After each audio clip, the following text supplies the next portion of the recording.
반갑습니다. 경자입니다. 조금 전에 오픈엣지와 KB스타리츠 1일차 청약이 마감되었는데요. 1일차 결과 보면서 오늘은 환매 청구권에 대해서 조금 자세하게 말씀을 드려보겠습니다. 사실 공모주 청약을 오랫동안 하신 분들에게 환매 청구권 내용이 익숙하시죠. 그래도 올해는 환매 청구권 부여된 종목이 거의 없었으니까요. 어렴풋한 기억을 저와 함께 또렷하게 만들어 보겠습니다. 환매 청구권은 내가 청약을 했는데 손해를 봤으니까 다시 환불해 주세요 같은 개념인데요. 그럼 청약 주관사가 90% 가격으로 다시 사줄게 하고 주식을 반납하고 공모가의 90%를 환불받게 됩니다. 기간은 종목마다 다르지만 일반적으로는 3개월과 6개월 환매 청구권이 많고요. 이번 오픈 엣지는 3개월 기간이 부여가 되었으니까 상장 후 3달 안에 환매 청구 권리를 행사를 하셔야 됩니다. 3개월이 넘어가면 권리는 소멸이 됩니다. 환매 청구권이 부여된 종목을 청약할 때 가장 주의할 부분은 대체 출고를 하시면 안 됩니다. 가족들이 청약하시고 상장일에 매도를 쉽게 하기 위해서 한 사람 계좌로 모으는 게 대체 출고인데요. 대체 출고를 신청하면 환매 청구 권리가 소멸됩니다.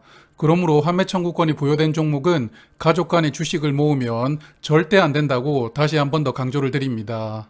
그리고 혹시 상장 이후에 이 종목 괜찮아 보여서 주식을 추가로 매수할 수도 있을 텐데요. 추가로 매수한 수량은 환매 청구권은 없습니다. 오로지 공모주로 배정받은 주식만 환매 청구권이 있고요.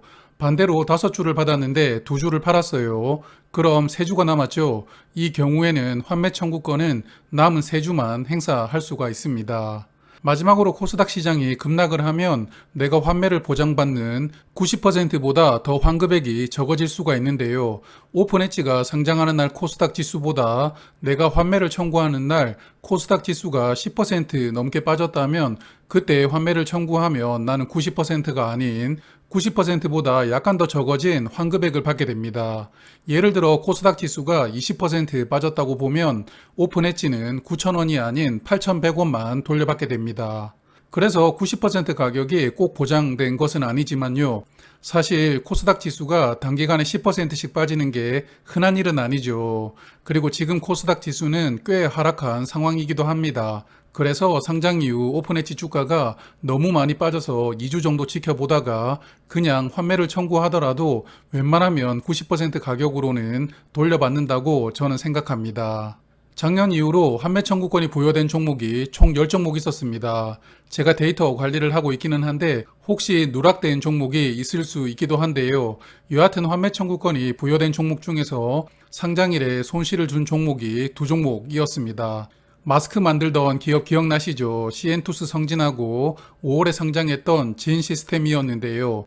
그래서 환매 청구권이 부여된 종목은 웬만하면 수익을 주었다고 볼 수가 있겠습니다. 그리고 오픈엣지처럼 수요 예측 결과가 저조한 종목들만 따로 정리를 해보았는데요. 기관 경쟁률이 1000대 1 미만 종목이 3종목이 있었습니다. 진시스템, 프롬바이오, 툴젠이었는데요. 프롬바이오와 툴젠은 기관 경쟁률이 저조했지만 그래도 상장일에 수익을 주었고요. 물론 공모 가격 대비 2배 오르고 뭐 그런 큰 수익은 아니었습니다. 하지만 세 종목 모두 증시가 호황이었던 시절인 작년에 상장을 했었고 또 오픈엣지는 눈보라가 몰아치는 지금 시국에 상장을 하니까요. 이런 데이터만 보고 청약을 판단하는 것은 좀 애매할 수도 있겠죠. 그럼 오픈엣지 오늘 청약 현황 잠깐 보고 갈게요. 1일차 청약 오후 4시 기준으로 계좌 수는 약 5,500계좌가 참여를 했습니다. 아마 청약한다면 균등 청약하실 분들이 많을 것 같고요. 내일까지 고민하고 청약하실 분들이 제법 있을 것 같습니다. 그리고 비례 경쟁률은 2.7대 1이었습니다. 그리고 같은 기간에 또 하나 청약 종목이 있죠. KB스타리츠인데요. 어제 수요 예측 결과 공시가 뜨지 않아서 좀 이상하게 생각을 했는데 아침에 뜨더라고요. 화면 보시는 것처럼 수요 예측 결과 상당히 저조했습니다. 그래서 주관사에서 어떻게 해볼까 고민하다가 공시 타이밍을 놓친 것 아닌가 생각이 들었는데요. 기관 경쟁률이 26대 1이었고 의무 확약 비율은 7.6%였습니다. 워밍업에서도 말씀을 드렸지만 요즘에 웬만한 리츠들 주가가 5,000원 아래에서 머무는 종목들이 태반입니다. 이런 분위기가 수요 예측 영향을 주었다고 보고요. 그래서 기관에게 원래 약 2천만 주 정도 배정될 예정이었는데 수요 예측 결과가 저조해서 940만 주를 주관사인 KB증권이 인수를 하고 남은 1050만 주 정도만 기관에게 배정을 한다고 합니다. 어차피 이 리츠는 7% 정도는 배당 수익이 기대가 되니까 그냥 KB증권이 떠안았다고 보입니다. 오늘 1일차 청약 경쟁률은 0.4대 1이었는데요. 1일차에 이 정도 경쟁률이 나왔으니까 미달로 마감되지는 않을 것 같습니다.